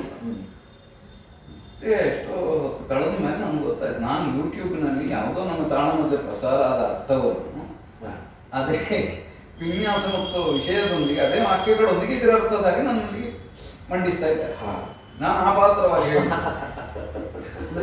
ಈ ರೆಕಾರ್ಡಿಂಗು ಲೈವ್ ಇದೆಲ್ಲ ತರುವ ದೊಡ್ಡ ತೊಡಕು ಅದು ಕೂಡ ಹೌದಂತ. ಇನ್ನೊಂದು ಸ್ವಾರಸ್ಯ ಈ ಲೈವ್ ಬರ್ತಾ ಇರೋದ್ರಿಂದ ನಾವು ಹಾಕುವ ಬಟ್ಟೆಯಿಂದ ಹಿಡಿದು ಆಡುವ ಮಾತಿನವರೆಗೆ ಪ್ರತಿಯೊಂದರ ಬಗ್ಗೆ ತುಂಬಾ ಎಚ್ಚರ ವಹಿಸಬೇಕಾಗ್ತದೆ, ತುಂಬಾ ಕಾಳಜಿ ಬೇಕಾಗ್ತದೆ. ನಾನು ಕೃಷ್ಣನನ್ನು ಕೌರವನನ್ನು ಒಮ್ಮೆ ಹೇಳಿದ್ದನ್ನು ಲೈವ್ ಆಗಿ ಪ್ರಸಾರ ಆಯ್ತು, ಜನರಿಗೆ ಅದು ಬರ್ತದೆ. ಎರಡನೇ ಸಲ ಪುನಃ ಪ್ರಸಾರ ಆಯ್ತು ಇನ್ನೊಂದು, ಅಲ್ಲಿ ನಾನು ಏನೋ ಬೇರೆ ಮಾತಾಡಿದೆ ಅಂತ ಇಟ್ಕೊಳ್ಳಿ. ಮೂರನೇ ಸಲಕ್ಕಾಗುವ ನನ್ನಲ್ಲಿ ಬೇರೆ ಮಾತಾಡೋ ಸರಕ್ಕಿಲ್ಲದೆ ಇದ್ರೆ ನಾನು ಮೊದಲು ಹೇಳಿದ್ದನ್ನೇ ಹೇಳ್ಬೇಕಾಗ್ಬೇಕು. ಹಾಗೆ ಜನ ಇದನ್ನು ನೋಡಿದವರು ಇವ ಮೊನ್ನೆ ಹೇಳಿದ್ದನ್ನೇ ಹೇಳ್ತಾ ಇದ್ದಾನೆ ಅಂತ ಬಹು ಸುಲಭದಿಂದ ನಿರ್ಣಯ ಮಾಡ್ತಾರೆ. ಇದು ಕೆಲವು ಸಲ ಕಲಾವಿದರಿಗೆ ಆತಂಕವನ್ನು ತರ್ತದೆ. ಖಂಡಿತ ಹೌದು. ಅಥವಾ ನೀವು ನಿಮ್ಮದನ್ನು ಹೊಸ್ತನ್ನು ಹೇಳಿದ್ರು ಹಿಂದೆ ಹೇಳಿದ್ದನ್ನು ಕೇಳಿಕೊಂಡು ಯಾರೋ ಹೇಳಿರ್ತಾರೆ, ಒಬ್ಬನೇ ಯೋಚಿಸಿದಾಗೆ ಇನ್ನೊಬ್ಬ ಯೋಚಿಸುವುದಿಲ್ಲ. ಹೀಗೆಲ್ಲ ಈ ಲೈವಿನಿಂದ ಆಗುವ ಕೆಲವು ತೊಡಕುಗಳು ಕೆಲವು ಒಂದು ನಿಯಂತ್ರಣಕ್ಕೂ ಬಂತು. ಯಾವುದಂದ್ರೆ ಒಂದು ಹಾಕುವ ವೇಷಭೂಷಣ ಬದಲು ಕಲಾವಿದರು ಸ್ವಲ್ಪ ಕಾಳಜಿ ವಹಿಸಬೇಕಾಗಿ ಬಂತು. ಹೇಗೋ ಒಂದು ಆಗ್ತದೆ, ಯಾಕಂದ್ರೆ ರೆಕಾರ್ಡ್ ಆಗ್ತಾ ಇದೆ. ಹೌದು, ಪದೇ ಪದೇ ಎದ್ದು ಹೋಗುದು, ರಂಗ ವ್ಯವಹಾರ, ಟೀ ಕುಡಿಯುವುದು ಇತ್ಯಾದಿ. ಈಗ ಮೊಬೈಲ್ ನೋಡ್ತಾ ಇದ್ದಾರೆ, ಕಲಾವಿದರ ಬಗ್ಗೆ ನೋಡ್ತಾ ಇದ್ದೀವಿ. ಈಗ ಒಂದು ರೀತಿ ಬೇರೆ ಪರಿಣಾಮಗಳು ಒಳ್ಳೆಯದಾಗಿದೆ. ಆಧುನಿಕ ಸೌಲಭ್ಯಗಳಿಂದ ಈ ಮೊಬೈಲ್ ಎಂಬುದು ಸಂಪರ್ಕಕ್ಕೆ ತುಂಬಾ ಸುಲಭ ಮಾಧ್ಯಮ. ಹೌದು, ಸುಳ್ಳು ಹೇಳುವುದಕ್ಕೂ ಸುಲಭ ಮಾಧ್ಯಮ. ಈ ಪಾಠದಲ್ಲೂ ಹಾಗೆ ನಾವು ಪಾಠ ಮಾಡುವಾಗಲೂ ಹಾಗೆ ಆನ್ಲೈನ್ನಲ್ಲಿ ಒಂದು ಶಿಸ್ತು ಬಂದಿದೆ. ಆರಂಭದ ಇದರಲ್ಲಿ ಕೆಲವರು ಎಲ್ಲೋ ಕೂತ್ಕೊಳ್ಳೋದು, ಹಿಂದುಗಡೆ ಹಿನ್ನೆಲೆ ಎಲ್ಲ ಸರಿ ಇಲ್ಲ, ಅವರ ಬಟ್ಟೆಗಳು ಎಲ್ಲ ಕಾಣ್ತಾ ಇರುವಂತದ್ದು, ಹಿಂದುಗಡೆ ಅಂಗಿ ಹಾಕೊಳ್ಳೋದಿಲ್ಲ. ಕೊನೆ ನಾವು ಹೇಳ್ಬೇಕಾಗ್ತದೆ ಓಪನ್ ಆಗಿ, ಮನೆಯನ್ನು ಸಣ್ಣ ಮಾಡ್ಕೊಂಡು ನೀವು ಮೈಗೆ ಸರಿಯಾದ ಬಟ್ಟೆಯನ್ನು, ಯಾಕಂದ್ರೆ ಅದು ಒಬ್ಬ ಕೆನಡಾದವ ಸೇರ್ಕೊಂಡಿರ್ತಾನೆ, ಒಬ್ಬ ಇಲ್ಲಿಂದ ಇರ್ತಾರೆ ಸಿಂಗಾಪುರದಲ್ಲಿ ಇರ್ತಾರೆ, ಡೆಲ್ಲಿಯಲ್ಲಿ ಬೇರೆ ಇರ್ತಾರೆ, ಬೇರೆ ಬೇರೆ ಬೇರೆ ಹೌದು ಇರ್ತಾರೆ. ಹಾಗೆ ಆಗುದಿಲ್ಲ ಅಂತ ಈ ಆನ್ಲೈನ್ ಕ್ಲಾಸ್ಗಳನ್ನು ತುಂಬ ಯಶಸ್ವಿಯಾಗಿ ಮಾಡಿದ್ದೀವಿ. ನನಗೆ ಒಂದು ಕುತೂಹಲ, ಇದು ಪಾರಂಪರಿಕವಾದ ಕಲಿಸುವ ಕಲಿಕೆಯ ವಿಧಾನ ಅಂತ. ಉದಾಹರಣೆ ದೇವಸ್ಥಾನದ ಗೋಪುರದಲ್ಲಿಯೋ, ಮನೆಗಳಲ್ಲಿಯೋ, ಶಾಲೆಗಳಲ್ಲಿ ಈಗ ನಮ್ಮಲ್ಲಿ ಅದು ಆಗ್ತದೆ. ಕ್ಲಾಸ್ಗಳು ಅವು ಕೊಡುವ ಪೂರ್ಣ ತರಬೇತಿಯನ್ನು ಅರ್ಥಾತ್ ಗುರುವಾಗಿತ್ತು. ನೀವು ಬರೀ ಇದರ ಲೆಕ್ಕಾಚಾರದ ಗ್ರಾಮರ್ ಮಾತ್ರ ಕಲಿಸುವುದಲ್ಲ. ಒಬ್ಬ ಭಾಷೆಯನ್ನು ಕಲಿಸೋಣ, ವ್ಯಾಕರಣ ಕಲಿಸಿಕೊಡ್ಬೋದು. ಆದರೆ ವ್ಯಾಕರಣದ ಜೊತೆ ಧ್ವನಿಯ ಏರಿತವನ್ನು, ಕಾಕು ಅಂತ ಮಾಡಿದ್ದು ಅದನ್ನು, ವ್ಯಂಗ್ಯವನ್ನು, ಅನ್ಯರ್ಥ ಪ್ರಚೋದನೆಯನ್ನು, ಇದನ್ನು ಕೊಡ್ಲಿಕ್ಕೆ ಆಗುದಿಲ್ಲ. ಹೇಗೋ ನಿಮ್ಗೆ ಹಿಮ್ಮೇಳದಲ್ಲಿ ಪೂರ್ಣತೆಯನ್ನು ಆನ್ಲೈನ್ ನಲ್ಲಿ ಕಲಿಸೋದು ಕಷ್ಟ ಅನಿಸ್ತದೆ ನನಗೆ. ಹೌದು ಕಷ್ಟ. ಅದಕ್ಕಾಗಿ 15 ದಿವಸಕ್ಕೋ ಒಂದು ತಿಂಗಳಿಗೋ ನಾವು ಸೇರಿ ಅಲ್ಲಿ ಏನು ಆನ್ಲೈನ್ ಅಲ್ಲಿ ಕಲಿಸಿದ್ದೇವೆ ಅದನ್ನು ತಿದ್ದುಪಡಿ ಮಾಡಬೇಕು. ಅಂದ್ರೆ ಅವ್ರು ಸೇರ್ಬೇಕು. ನಾನು ಹೇಳ್ತಾ ಇರೋದು ಬರೀ ಯಕ್ಷಗಾನಕ್ಕೆ ಸಂಬಂಧಪಟ್ಟ. ಹೌದು ನಿಮ್ಮ ಚಾರಿತ್ರ್ಯ ಶುದ್ಧಿ, ನಿಮ್ಮ ನಡತೆ, ನೀವು ಕಲಾವಿದರಾಗಿ ಎಷ್ಟು ಯೋಗ್ಯತೆಯನ್ನು ಸಾಮಾಜಿಕವಾಗಿ ಗಳಿಸಿದ್ದೀರಿ, ಇದನ್ನೂ ಕೂಡ ಶಿಷ್ಯನಿಗೆ ಪರೋಕ್ಷವಾಗಿ ಕಲಿಸ್ತಾ ಇರ್ತೀರಿ. ಒಟ್ಟಿಗೆ 4 ಜನ ನಿಮ್ಮನ್ನು ಯಾವ ರೀತಿ ಮಾತಾಡಿಸ್ತಾರೆ, ಅದು ಕೂಡ ಅವನ ಮೇಲೆ ಪ್ರಭಾವ ಬೀರ್ತದೆ. ಅದು ನೀವು ಹೇಳಿದ್ದು ಸರಿ. ಈ ಆನ್ಲೈನ್ ನಲ್ಲಿ ಅಂತ ಸಾಧ್ಯತೆಗಳೇ ಇಲ್ಲ. ಅದು ಹೆಚ್ಚು ಯಾಂತ್ರಿಕ ಆಗ್ತಾ ಹೋಗುದಿಲ್ಲ. ಗುರುಕುಲ ಪದ್ಧತಿಯಲ್ಲಂತೂ ನಾವು ಗುರುಗಳಿಗೆ ಸ್ನಾನಕ್ಕೆ ನೀರು ತಯಾರು ಮಾಡಿ ಕೊಡ್ತಿದ್ದೆವು, ಅಡುಗೆ ಮಾಡ್ತಿದ್ದೆವು, ಅವರಿಗೆ ಬೇಕಾದ ಏನಾದರೂ ದಿನಸಿ ಸಾಮಾನುಗಳನ್ನು ತಂದು ಕೊಡೋದು, ಅವ್ರಿಗೆ ಬಸ್ ಸ್ಟ್ಯಾಂಡ್ವರೆಗೆ ಬಿಟ್ಟು ಬರೋದು ಇತ್ಯಾದಿ ಎಲ್ಲ, ಬಟ್ಟೆ ಒಗೆಯೋದು ಎಲ್ಲವನ್ನೂ ಮಾಡಿದ್ದೇವೆ. ಆ ಸುಖ ನಾವು ಅಲ್ಲಿದ್ದು ಇದರಲ್ಲಿ ಖಂಡಿತ ಇಲ್ಲ. ಆದರೆ ಕೇಂದ್ರಗಳ ವ್ಯವಸ್ಥೆ ಬದಲಾಗಿದೆ. ಇವತ್ತು ಯಾವ ಕೇಂದ್ರಗಳು ನಾವು ಏನು ಕಲ್ತಿದ್ದೇವೆ ನೋಡಿ ಆ ಪರಂಪರೆಯನ್ನು ನಡೀತಾ ಇಲ್ಲ. ಇವತ್ತು ಉಡುಪಿ ಯಕ್ಷಗಾನ ಕೇಂದ್ರ ಅಂತೂ ಗುಲ್ಬರ್ಗದಿಂದ, ಬಿಜಾಪುರದಿಂದ ಶಾಲೆ ಯಾರಿಗೆ ಅನುಕೂಲ ಇಲ್ವಾ ಅವ್ರಿಗೆ ಇದೊಂದು ಶಾಲೆಗೆ ಹೋಗ್ಲಿಕ್ಕೆ ಅನುಕೂಲವಾದಂತಹ ಸ್ಥಳ. ಅವರು ಕಡಿಯಾಳಿ ಶಾಲೆಗೋ, ಕುಂಜಿಪೆಟ್ಟು ಶಾಲೆಗೋ, ನಿಟ್ಟೂರು ಶಾಲೆಗೋ ಹೋಗ್ತಾರೆ. 8 ಗಂಟೆವರೆಗೆ ಅವರಿಗೆ ಬೆಳಿಗ್ಗೆ ಕ್ಲಾಸು, ಮತ್ತೆ ಸಂಜೆ ಬಂದ ಮೇಲೆ ಕ್ಲಾಸು. ಅವರಿಗೆ ಒಂದು ಉಳಿಲಿಕ್ಕೆ ಜಾಗ, ಅಡಿಗೆ ಭಟ್ರು ಇತ್ಯಾದಿ, ಊಟದ ವ್ಯವಸ್ಥೆ, ಮಲಗಲಿಕ್ಕೆ ಇತ್ಯಾದಿ, ಅದೊಂದು ವ್ಯವಸ್ಥೆಗಳು ಬದಲಾಗಿದೆ. ಕೆಲವು ಕೇಂದ್ರಗಳು ಮುಚ್ಚಿಯೇ ಹೋಗಿದೆ. ಕೆರೆಮನೆಯಲ್ಲೂ ಶ್ರೀಮಯ ಅದು ಬದಲಾವಣೆ ಆಗಿದೆ. ನನಗೆ ಅನಿಸೋದು ಒಂದು ಇನ್ನೊಂದು ಸಾಧ್ಯತೆಯನ್ನು ತೋರಿಸ್ತಾ ಇದೆ ಅಂತ. ಹೌದು ಹೌದು, ಈಗ ಇರುವಂತಹ ಒಂದು ದೊಡ್ಡ ಸಾಧ್ಯತೆ. ಯಕ್ಷಗಾನ ಎಂಬುದು ಕರಾವಳಿಯ ಮಲೆನಾಡು ಭಾಗಕ್ಕೂ ಸೀಮಿತ ಅಂತ ತಿಳ್ಕೊಂಡಿದೆ. ಇದನ್ನು ಕರ್ನಾಟಕದಾದ್ಯಂತ ವಿಸ್ತರಿಸಬೇಕು ಎಂಬುದಕ್ಕೆ ಇದು ಒಂದು ಅವಕಾಶ ತೆರೆದಿದೆ. ಮತ್ತೆ ಕೆಲವರು ಸಾಧ್ಯತೆ ಆನ್ಲೈನ್ ಕಲ್ತರು, ಹೀಗೆ ಮುಂದುಗಡೆ ಇದ್ದು ನಾವು ಕಲಿಸಿದ್ರು ಅವ್ರ ಸಾಧ್ಯತೆ ಅಷ್ಟೇ. ಅವರಿಗೆ ಉಮೇದು ಉಂಟು, ಕಲಿಬೇಕು ಅಂತ ತೀವ್ರ ಆಸಕ್ತಿ ಉಂಟು. ಅವರು 1 ಗಂಟೆ ವಾರಕ್ಕೆ 1 ಅಥವಾ 2 ಗಂಟೆಯನ್ನು ಕೊಡುವರು. ಅದಕ್ಕೆ ಈ ಕ್ಲಾಸೇ ಸರಿ. ನಾವು ಪಾಠಗಳನ್ನು ಅವ್ರಿಗೆ ಕೊಡ್ತೇವೆ, ಬರ್ಕೊಳ್ತಾರೆ, ವಿಡಿಯೋ ಕಳಿಸ್ತೇವೆ ಹಾಡಿ, ಅದನ್ನು ಕೇಳಿ 10 ಸರಿ ಅವ್ರು ಕಾರಲ್ಲಿ ಹೋಗುವಾಗ ಈಗ ಕಿವಿಗೆ ಹಾಕೊಂಡು ಕೇಳಿ ಕೇಳಿ ಕೇಳಿ ಆ ಪಾಠವನ್ನು ಒಪ್ಪಿಸ್ತಾರೆ. ಪಾಠವನ್ನು ಒಪ್ಪಿಸುವುದೇ ಆಗ್ತದೆ. ನೀವು ಹೇಳಿದಾಗೆ ನಾವು ಎದುರಿಗಿದ್ದು ದೇವಸ್ಥಾನಗಳಲ್ಲಿಯೋ ಶಾಲೆಯಲ್ಲಿಯೋ ಆ ಸಾಧ್ಯತೆಗಳು ಇದರಲ್ಲಿ ಕಡಿಮೆ, ಅದು ಖಂಡಿತ. ನಾವು ಮತ್ತೆ ಕಲಿಸುವ ಕೇಂದ್ರಗಳ ವಿಷಯಕ್ಕೆ ಬಂದರೆ ನಾನು ಯಾಕೆ ಹೇಳಿದೆ, ಈಗ ನೀವು ಹೇಳಿದ್ರಿ ಗುಲ್ಬರ್ಗದಿಂದ, ಚಿತ್ರದುರ್ಗದಿಂದ, ರಾಯಚೂರಿನಿಂದ ಬಂದಿರ್ತಾರೆ. ಅವರು ಇಲ್ಲಿ ಬೇರೆ ಸೌಲಭ್ಯಗಳಿಗಾಗಿ ಕೇಂದ್ರದಲ್ಲಿ ಆದರೆ ಅವರು ಯಕ್ಷಗಾನವನ್ನು ಸ್ವಲ್ಪ ಪರಿಚಯಿಸಿಕೊಂಡ್ರು ಎಂಬುದು ಒಂದು ಪ್ಲಸ್ ಪಾಯಿಂಟ್ ಆಗ್ತದ ಅಂತ ನನಗೆ ಕಾಣುತ್ತೆ. ಆದ್ರೆ ಅವರು ಯಕ್ಷಗಾನವನ್ನು ತಮ್ಮ ಊರಲ್ಲಿ ಎಷ್ಟು ಬೆಳೆಸಿದ್ರು ಅಂತ. ಅದೇ ಪ್ರೇಕ್ಷಕರಾದ್ರೂ ಆಗ್ತಾರ. ಈಗ ನಿಮ್ಮ ಆನ್ಲೈನ್ ಈ 1 ಗಂಟೆ ಕ್ಲಾಸಿನಲ್ಲಿ ಪ್ರೇಕ್ಷಕರನ್ನು ತಯಾರು ಮಾಡೋದು ಒಂದು ದೊಡ್ಡ ಕೆಲಸ ಇರೋದು. ಯಾಕಂದ್ರೆ ಅದರಲ್ಲಿ ಸ್ವಲ್ಪ ಪರಿಶ್ರಮ ಇದ್ದಲ್ಲ, ಒಂದು ರುಚಿಯನ್ನು ಬೆಳೆಸಿಕೊಡ್ತಾರೆ, ಒಂದು ಸಾಧ್ಯತೆ ಹಾಗೆ ಆಗ್ತದೆ ಅಂತಲ್ಲ. ಮೊದಲು ಯಕ್ಷಗಾನ ಕೇಂದ್ರಕ್ಕೆ ಯಕ್ಷಗಾನವನ್ನು ಮಾತ್ರ ಕಲಿಯುವರು, ಯಕ್ಷಗಾನದ ವಲಯದವರು ಕುಂದಾಪುರ, ಉಡುಪಿ, ಈ ಕಡೆ ಶೃಂಗೇರಿ, ಯಲ್ಲಾಪುರದಿಂದ ಈಚೆ. ಈಗ ಹಾಗಲ್ಲ, NSD ಅವರು ಬರ್ತಾರೆ, ಫ್ರಾನ್ಸಿನವರು ಬಂದು ಕಲ್ತು ಹೋಗ್ತಾರೆ, ಎಲ್ಲಿಯೋ ಯಾವುದೋ ಒಂದು ಡ್ರಾಮಾ ಸ್ಕೂಲ್ನವರು ಬರ್ತಾರೆ, 8 ಜನ 10 ಜನ. ನಾವೊಂದು ಐಟಮ್ ಅನ್ನು ಕಲಿಸ್ಬೇಕಾಗ್ತದೆ. ಕೃಷ್ಣ ಒಡ್ಡೋಲಗವನ್ನು ಕಲಿಸೋದು, ಒಡ್ಡೋಲಗವನ್ನು ಯಾವುದೋ ಒಂದು ರಾಜವೇಷದ ಒಡ್ಡೋಲಗವನ್ನು ಕಲಿಸೋದು, ಅಥವಾ ಒಂದು ಪ್ರಯಾಣ ಕುಂಟವನ್ನು ಕಲಿಸೋದು. ಅದಕ್ಕೆ ಅದು ಪೂರಕ ಅವರಿಗೆ ನಾಟಕ, ಅವರು ಇನ್ನೊಂದಕ್ಕೆ ಬಳಸಿಕೊಳ್ತಾರೆ. ಯಕ್ಷಗಾನದ ಕೊಡುಗೆ ನಮ್ಮ ವಾದನವನ್ನು ಬಳಸಿಕೊಳ್ತಾರೆ, ಚೆಂಡೆ ಮದ್ದಳೆಯನ್ನು, ಹಾಡಿನ ಯಾವುದೋ ಒಂದು ತುಣುಕನ್ನು ಬಳಸಿಕೊಳ್ತಾರೆ. NSD ಅವರು ಅದನ್ನು BV ಕಾರಂತರ ಕಾಲದಿಂದ, ಅವರು NSD ಡೈರೆಕ್ಟರ್ ಆಗಿರುವ ಕಾಲದಿಂದ ಅದನ್ನು ಮಾಡ್ತಾ ಇದ್ದಾರೆ. ಕೊಡುಕೊಡುವಿಕೆ ಉಂಟು. ಮತ್ತೆ ರಂಗಭೂಮಿಯವರು ಹಾಗೆ ತುಂಬಾ ಬಳಸ್ತಾರೆ.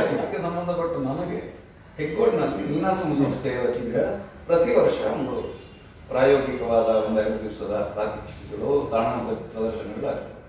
ಅಲ್ಲಿ ನಮ್ಮ ಈ ಯಕ್ಷಗಾನ ವಲಯದವರು ಮಾತ್ರ ಹೊರಗಿನವರು ಬರ್ತಾರೆ. ಇವತ್ತೊಂದು ಪ್ರದರ್ಶನ ಆಯಿತು, ಮರುದಿನ ಬೆಳಗ್ಗೆ ಅದರ ಕುರಿತು ಒಂದು ಸಂವಾದ ಇದೆ. ಆಗ ಅವರು ಕೇಳುವ ಪ್ರಶ್ನೆಗಳೇನಿದೆ ನಾವು ಇಷ್ಟವರೆಗೆ ನಮ್ಮನ್ನು ಕೇಳಿಕೊಳ್ಳದ ಪ್ರಶ್ನೆಗಳು.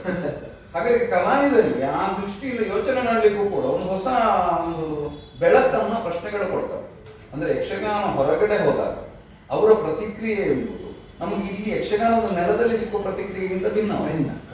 ಹಾಗಾಗಿ ನಾವು ಆ ದೃಷ್ಟಿಯಿಂದ ಯೋಚಿಸಲಿಕ್ಕಾಗ್ತದೆ.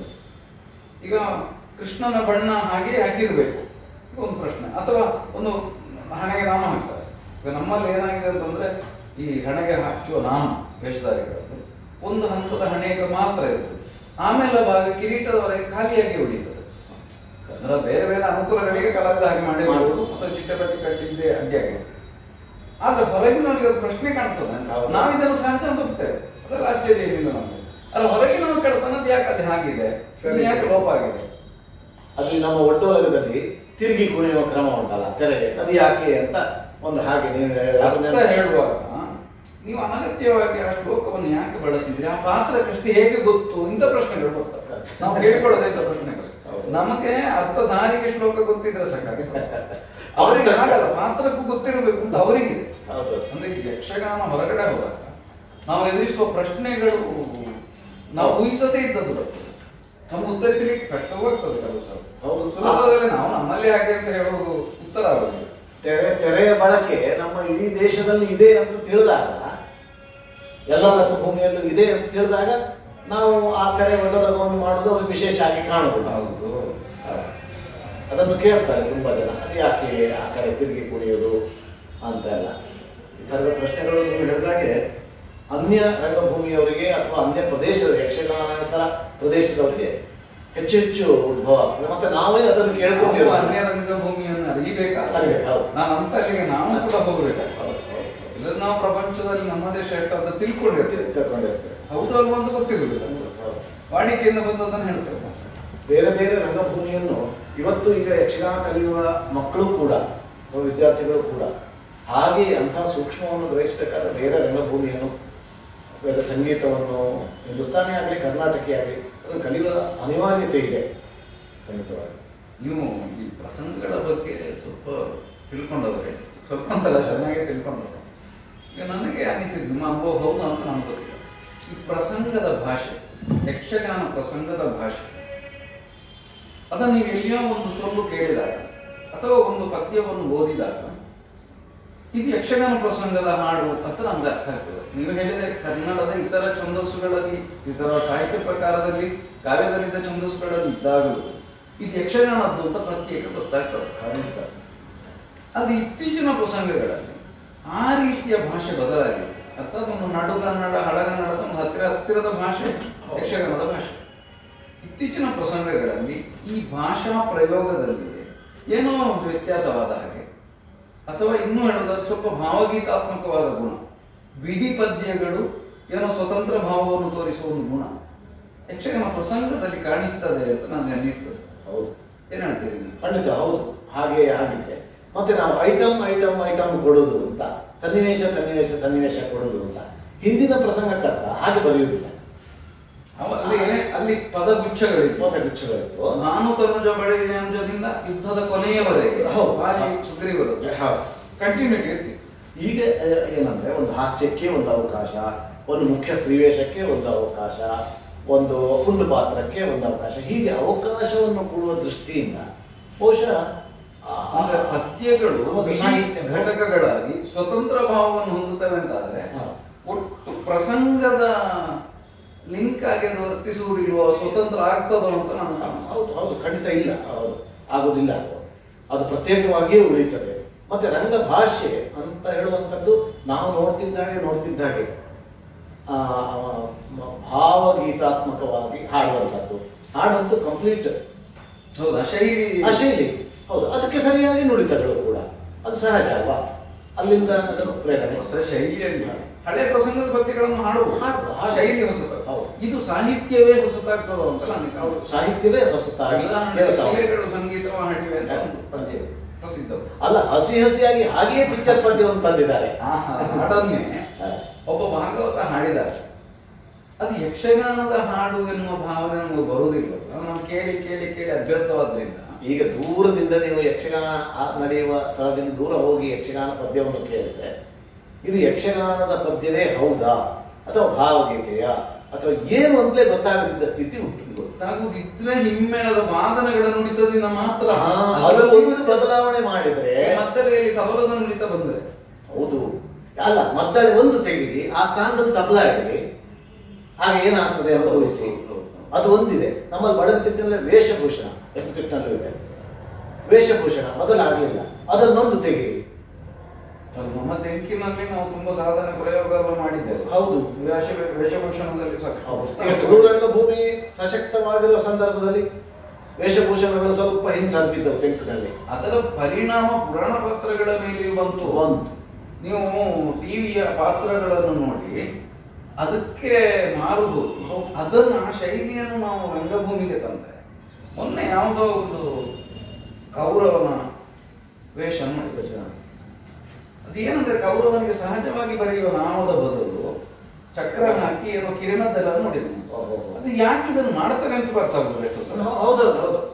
ಈ ಹೊಸ ನಾಮದ ಅಥವಾ ಬಳಕೆಯಿಂದ ಆ ಪಾತ್ರಕ್ಕೆ ಏನಾದ್ರೂ ವ್ಯತ್ಯಾಸ ತಂದ್ರು ಉತ್ತರ ಅವನು ಹೇಳುವ ಹಾಗಿರ್ಬೇಕು. ಅಲ್ಲ, ಉತ್ತರ ಹೇಳಲಿಕ್ಕೆ ಅವನನ್ನು ಯೋಚಿಸಿರ್ತಾನೋ ಏನೋ ಗೊತ್ತಿಲ್ಲ. ಏನೋ ವಸ್ತು ಮಾಡ್ಬೇಕೆನ್ನೋ ತುರಿತ. ಈ ವಸ್ತು ಮಾಡ್ಬೇಕೆನ್ನೋ ತುರಿತ ಬಂದಾಗ ಸಾಂಪ್ರದಾಯಿಕವಾದ ಯಾವ ಕಲೆ ಅಂತಲ್ಲ, ಯಾವ ಕ್ಷೇತ್ರವಾದರೂ ಗೊಂದಲಕ್ಕೊಳಗಡೆ. ನೀವು ಹೇಳಿದಾಗ ದೂರದಿಂದ ಕೇಳುವಾಗಲೂ ಇದು ಯಕ್ಷಗಾನ ಹೌದು ಅಂತ ನಮ್ಗೆ ಅನ್ನಿಸ್ಬೇಕು. ಇದು ಯಕ್ಷಗಾನದ ಹಾಡು. ಮತ್ತೆ ನನಗೆ ನಾಚಿಕೆ ಇರಬಾರ್ದು.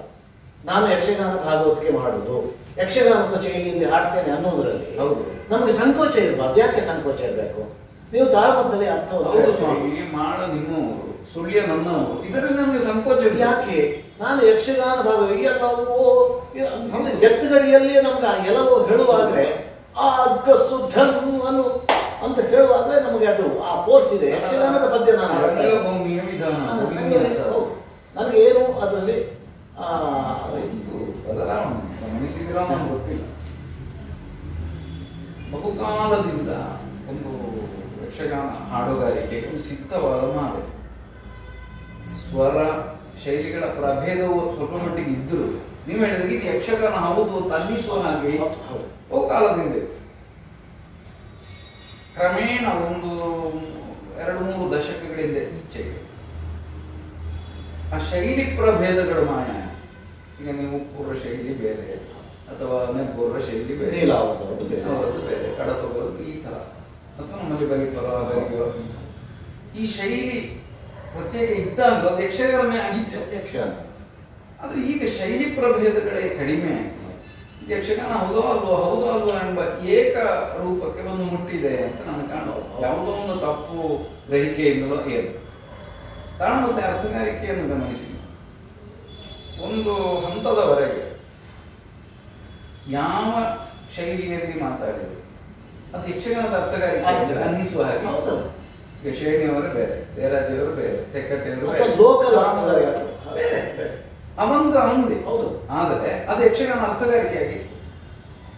ಸಾಮೂಹಿಕ ರಾಮದಾಸ್ ಸ್ವಾಮಿಗಳಷ್ಟು ಭಾವನಾತ್ಮಕ ಕಾವ್ಯಾತ್ಮಕವಾಗಿ ಮಾತಾಡೋದು ಅಥವಾ ತೆಕ್ಕಟ್ಟ ಆನಂದ ಮಾಸ್ಟರು ಮಾತಾಡೋದು, ಬೇರೆಲ್ಲ ಪಂಡಿತರು ಮಾತಾಡೋದು, ಅದೊಂದು ಯಕ್ಷಗಾನದ ಒಂದು ಗುಣವನ್ನು ಒಳಗೊಂಡಿತ್ತು. ಆದರೆ ಕ್ರಮೇಣ ಈ ವಿಭಿನ್ನತೆ ಮಾಯ ಎಲ್ಲರ ಮಾತು ಒಂದೇ ಶೈಲಿಯಲ್ಲಿ ಕೇಳುವುದಕ್ಕೆ ತೊಡಗಿದೆ. ಇದು ಒಂದು ರಂಗಭೂಮಿಯ ಪರಿವರ್ತನೆಯ ಒಂದು ಲಕ್ಷಣ ಹೌದು. ಆದ್ರೆ ಬೆಳವಣಿಗೆ ಅಂತ ನಮ್ಗೆ ಅನ್ನಿಸ್ತದೆ. ಬೆಳವಣಿಗೆ ಅಂತ ಅನಿಸುವುದಿಲ್ಲ. ಆ ಭಿನ್ನತೆ ಬೇಕು, ವ್ಯಕ್ತಿಯಿಂದ ವ್ಯಕ್ತಿಗೆ ಭಿನ್ನತೆ ಬೇಕು. ಆದ್ರೆ ಅದು ಯಕ್ಷಗಾನಿ ಭಿನ್ನತೆ ಬೇಕು. ಆದ್ರೆ ನಾನು ಭಿನ್ನತೆ ಹೋಗಿದೆ, ಏಕಶೈಲಿ ಆಗಿದೆ, ಯಕ್ಷಗಾನವೂ ಹೋಗಿದೆ ಅಂತ. ಈಗ ಯಾರೋ ಒಬ್ಬರು ಪ್ರವಚನ ಮಾಡ್ತಾ ಇದ್ದಾರೆ, ಭಾಷಣ ಮಾಡ್ತಾ ಇದ್ದಾರೆ ಅನ್ನುವ ಹಾಗೆ ಕೇಳ್ತದೆ. ಅದಕ್ಕೆ ಏನು ವ್ಯತ್ಯಾಸ? ಈಗ ನೀವೊಂದು ಸುಧಾರಣೆ ತಂದ ವಿಷಯ ಹೇಳಿದೆ, ಮದ್ದಳೆಯಲ್ಲಿ ಈ ಆವೆ ಮಣ್ಣಿನ ಬಳಕೆ ನೀವು ಬಳಸುವಾಗ ಅನುಕೂಲವನ್ನು ನೋಡಿದ್ರಿ. ಹಾಗೆ ಅಂತ ಮದ್ದಳೆ ಸ್ವರದಲ್ಲಿ ವ್ಯತ್ಯಾಸ ಮಾಡಲಿಲ್ಲ. ಇಲ್ಲ, ಅದು ಅದೇ ಆಗಿ ಉಂಟು.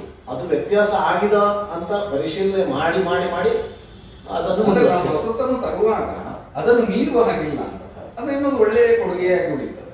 ಇತ್ತೀಚೆಗೆ ಫೈಬರ್ ಇಂದ ಮಾಡಿದ ಹಿಮ್ಮೇಳವನ್ನು ಅದು ಎಲ್ಲಿಯವರೆಗೆ ಅದರ ಮೂಲ ಗುಣವನ್ನು ಬಿಡುವುದಿಲ್ವೋ ಅಲ್ಲಿಯವರೆಗೆ ಅದು ಸರಿ.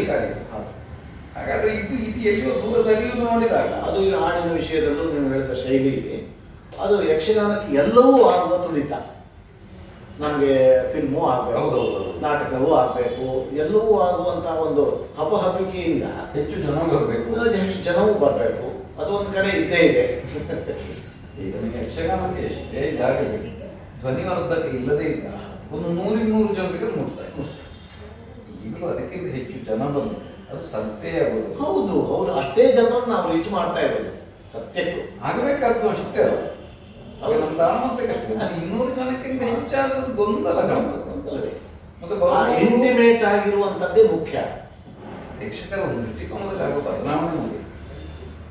ಒಟ್ಟು ಪ್ರದರ್ಶನವನ್ನು ಆಸ್ವಾದಿಸುವುದಕ್ಕಾಗಿ ಬರುವವರೇ ನೈಜ ಪ್ರೇಕ್ಷಕರು. ಅಲ್ಲಿ ಯಾವುದೋ ಒಂದು ವಿಭಾಗವನ್ನು ಆಸ್ವಾದಿಸುವುದಕ್ಕೆ ಬರುವವರು ಪೂರ್ಣ ಅರ್ಥದಲ್ಲಿ ನೈಜ ಪ್ರೇಕ್ಷಕರು ಅಲ್ಲ. ಆಗ ಅವರನ್ನು ಮೆಚ್ಚಿಸಲಿಕ್ಕೆ ಬೇಕಾಗಿ ಇನ್ನೊಂದನ್ನು ತರಬೇಕಾಗ್ತದೆ. ಕಲಾ ರಸಿಕರು ಅಂತ ಅವರನ್ನು ಹೇಗೆ ಹೇಳೋದು? ಇಲ್ಲ, ಬರೀ ರಸಿಕರು ಹಾಗೆ ತುಂಬಾ ಮಾತಾಡೋದಕ್ಕೆ ನೀವು ಅಪರೂಪಕ್ಕೆ ಸಿಕ್ಕುವವರು. ಸಿಕ್ಕಿದ್ರು ನಾವು ತಾಳ್ಮತೆಯಲ್ಲಿ ಸಿಕ್ಕಿದ್ರೆ ಹೀಗೆಲ್ಲ ಮಾತಾಡಲಿಕ್ಕಾಗುದಿಲ್ಲ.